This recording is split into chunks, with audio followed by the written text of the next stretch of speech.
Halo teman-teman semuanya, selamat datang kembali di channel ini. Jumpa lagi dengan saya Vicky Himpong. Semoga kalian semua selalu dalam keadaan yang sehat. Kita akan segera untuk menyaksikan cuplikan video-video yang sudah dirangkum untuk kalian semua. Dengan berharap semoga berita ini bisa memberikan tambahan informasi kepada teman-teman dalam hal sepak bola tanah air. Dan kalian semua yang baru ada di channel ini, jangan lupa tekan tombol subscribe, nyalakan bel notifikasi supaya kalian semua tidak ketinggalan berita yang diupdate di channel ini. So, let's go play this video. Pengamat bilang, untuk apa ada Liga 1? Gua masih ingat ada pengamat yang bilang Sintayong itu malas memantau pemain Liga 1 dan lebih fokus memantau pemain keturunan di Eropa. Kalau begitu, untuk apa ada Liga? Dan ternyata apa yang dilakukan Sintayong itu juga dilakukan oleh pelatih Argentina Lionel Scaloni. Untuk jeda internasional FIFA, Lionel Scaloni hanya memanggil satu pemain Liga lokal Argentina aja, yaitu Franco Armani, kiper River Plate yang berkarir di Liga lokal Argentina. Dan sisanya, pemain yang dipanggil Lionel Scaloni adalah pemain yang abroad di luar negeri. Lalu, apakah pantas dikatakan kepada Lionel Scaloni, buat apa ada Liga Argentina kalau yang dipanggil pemain yang abroad di Eropa? Apa pantas juga Lionel Scaloni dikatakan harusnya Messi jangan dipanggil untuk menguji kemampuan Lionel Scaloni? Apakah pantas Lionel Scaloni dikatakan kayak gitu cuy? Ternyata apa yang dilakukan Sintayong udah tepat karena yang dilakukan pelatih hebat dunia. Langkah itu juga yang dilakukan oleh Sintayong ke timnas Indonesia. Jadi jangan lagi bilang untuk apa ada Liga 1 Indonesia kalau pemain Liga 1 nggak ada atau sedikit yang dipanggil ke timnas.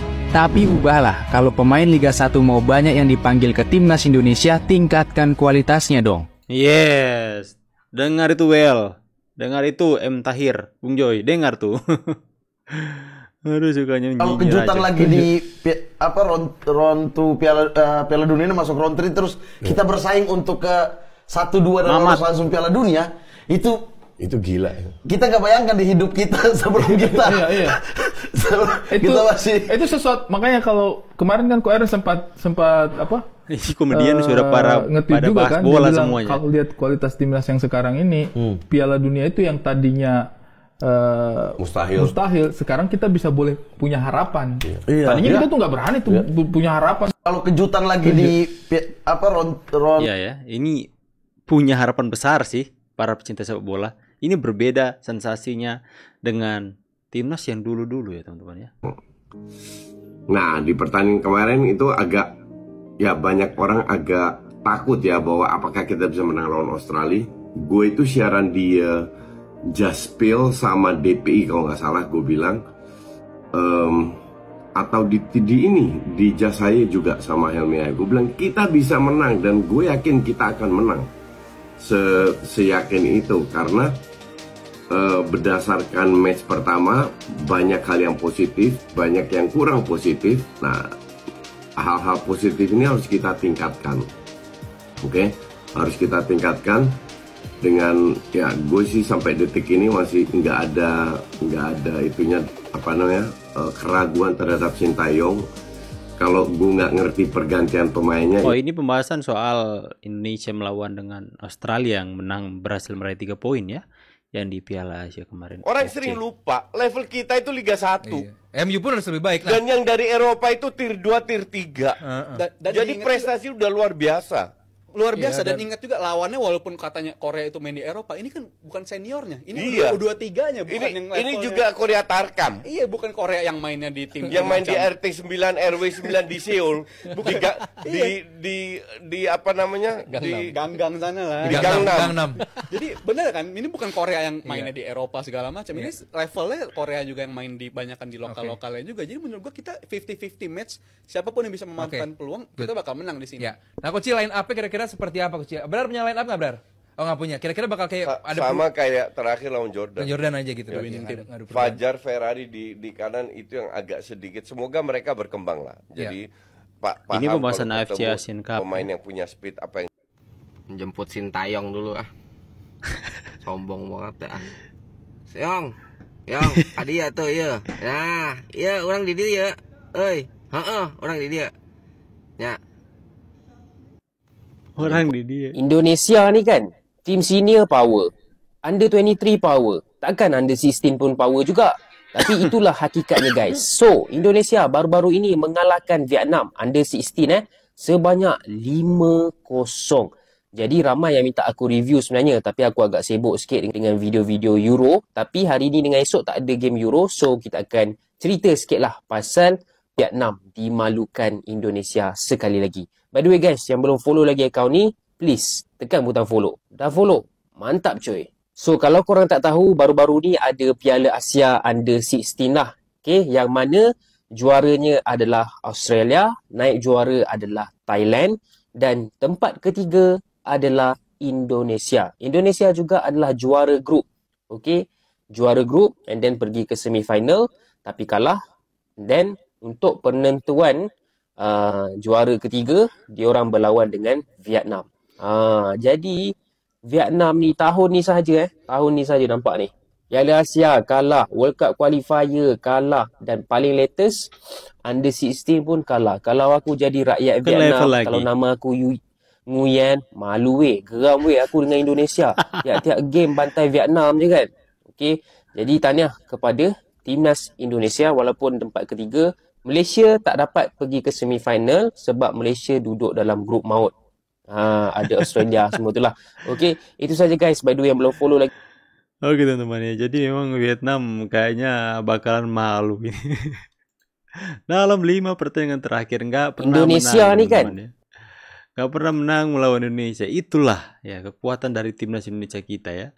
Luar biasa nggak teman-teman? Buntut dari selebrasi timnas Australia di depan publik supporter timnas Indonesia, Erick Thohir secara langsung telah menabuh genderang perang terhadap Australia. Api permusuhan itu disulut oleh beberapa pemain Australia yang dianggap melecehkan para pemain muda Indonesia. Sudah kita dengar ungkapan amarah orang nomor 1 sepak bola Indonesia, Erick Thohir. Dia merasa terganggu dengan sikap lawan yang dianggap melakukan penghinaan terhadap sepak bola tanah air. Erick Thohir bahkan berjanji akan membalaskan perilaku menjengkelkan tersebut di kualifikasi Piala Dunia.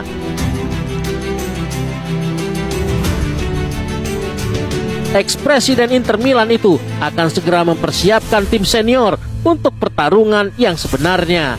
Beliau serius terhadap ucapannya yang akan mengalahkan negeri kanguru demi mengembalikan kehormatan sepak bola Indonesia. Jujur saja, untuk pertama kalinya kita melihat amarah sang ketua umum yang sebegitu meledak-ledaknya. Amarah itu seolah merupakan akumulasi kekecewaan Erick Thohir selama ini. Kita tentu mengingat kekalahan Indonesia terhadap Qatar di Piala Asia U23 beberapa waktu lalu. Sang ketua umum langsung merespon dengan sangat tegas, meskipun pada akhirnya respon itu ditolak AFC. Namun amarah yang diakibatkan kecurangan yang terjadi di pertandingan itu diredam oleh prestasi timnas U23 yang kala itu sukses maju hingga semifinal dengan mengalahkan Australia, Jordania, dan Korea Selatan. Ya, nampaknya perseteruan ini telah dimulai sejak dendam lama Australia. Nampaknya akan menjadi pemicu permusuhan panjang. Timnas Indonesia akan segera dipersiapkan dan tentu beberapa pemain baru harusnya akan segera datang untuk memenuhi kepentingan ini. Mari kita lihat bara permusuhan Indonesia versus Australia. Pertarungan yang sebenarnya akan dipersiapkan dalam 3 bulan mendatang. Sedangkan negara-negara ASEAN, jadilah penonton yang baik. Fokuslah kalian di Piala AFF, kompetisi dambaan para lokal pret. Dambaan para lokal pret. Ya, Towel gimana? Towel. Anda yakin Indonesia ini sampai hari ini dibahas terus ya. Tidak masuk ke Piala Olimpiade tahun ini? Kan itu tadi tergantung satu. Kalau bisa main seperti Yordania, peluang itu menjadi ada. Kalau bisa main seperti lawan Yordania. Waktu itu apa? Ciri khas waktu main sama Jordania apa? Karena secara tim mainnya oke. Ya. Terutama dalam proses transisi. Transisinya bagus. Jadi defense sama menyerangnya bagus. Oke. Terus kalau mau spesifik, Witan yang menurut saya selama ini macet, waktu lawan Jordania tiba-tiba menemukan kualitas dirinya yang hebat lagi. Ya. Itu kalau kita bicara individu. Ya. Tapi Korea kan juga kita harus respect dalam konteks sepak bola itu harus respect, bukan tim sembarangan. Ya. Dia kalau dalam konteks Piala Olimpiade, dia udah pernah jadi perunggu ya, 2012. Udah pernah masuk Olimpiade. Perunggu, juara ketiga, iya. Wah. Tapi kan sekarang saya mau apa? Kan pemainnya beda semua. Iya, artinya itu tetap harus diperhitungkan. Contoh sekarang, dia belum pernah kebobolan. Kalau kita bicara yang sekarang. Sekarang belum pernah kebobolan? Belum, dia lawan Uni Emirat Arab menang 1-0. Jumat pagi akan kebobolan. Lawan Cina 2-0, lawan Jepang 1-0. Artinya ini bukan lawan yang mudah. Okay. Dalam konteks sepak bola itu nggak bisa sekedar omon-omon gitu loh. Ya. Tapi satu lagi, satu lagi. Di sidang MK pun nggak boleh omon-omon. Buktinya kalah yang omon-omon. Jadi satu lagi, Bang. Sudah berkaitan ke politik ini. Nathan Chuaon dipinjam 1 minggu, balik lagi ke klub bisa di ini lagi. Udahlah teman-teman ya. Nanti kita bahas selanjutnya. Ini luar biasa sekali sih. Si Towel nggak akan pernah ada habisnya. Tapi kalau dipikir-pikir nggak bakalan rame kalau nggak ada Bung Towel. Seperti orang-orang itu ketika timnas Indonesia menang yang dicari siapa? Towel. Well, kamu kemana? Dan diperpanjangnya kontrak STI sampai 2027. Berarti amarah dan kebencian, kedengkian si Towel diperpanjang sampai 2027. Tulis di kolom komentar pendapat tanggapan teman-teman semua. Saya pamit dulu. See you on the next video guys and God bless you. Bye guys.